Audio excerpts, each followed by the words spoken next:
అన్నమయ్య జిల్లా రాజంపేటలోని జిల్లా అటవీ శాఖ కార్యాలయంలో జిల్లా అటవీ శాఖ అధికారి జగన్నాథ్ సింగ్ ప్రెస్ మీట్ నిర్వహించారు. జిల్లా అటవీ ప్రాంతంలో ఇన్స్టాగ్రామ్, వాట్సాప్, యూట్యూబ్ ఛానల్స్లతో అటవీ శాఖ అందాలను చూపుతామని యువతకు ముఠా ఎరవేస్తున్నట్లు గుర్తించారు. ఒక్కో జంట వద్ద నుంచి 30,000 నుంచి 40,000 వరకు అక్రమ వసూళ్లకు పాల్పడుతున్నట్లు గుర్తించారు. అక్రమ వసూళ్లకు పాల్పడుతున్న సోషల్ మీడియా నిర్వాహకులు సోమశేఖర్, ప్రదీప్, నిఖిత్లపై కేసు నమోదు చేస్తారు పోలీసులు.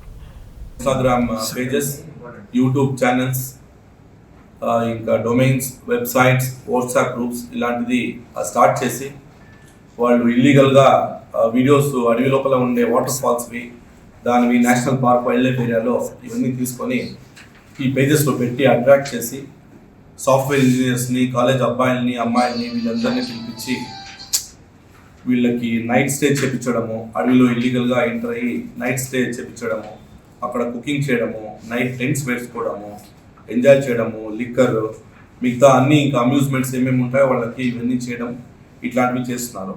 ఇవన్నీ చట్ట ప్రకారం section 27, 28, 35, 8 of wild life protection act 92 నేరం ఇవన్నీ.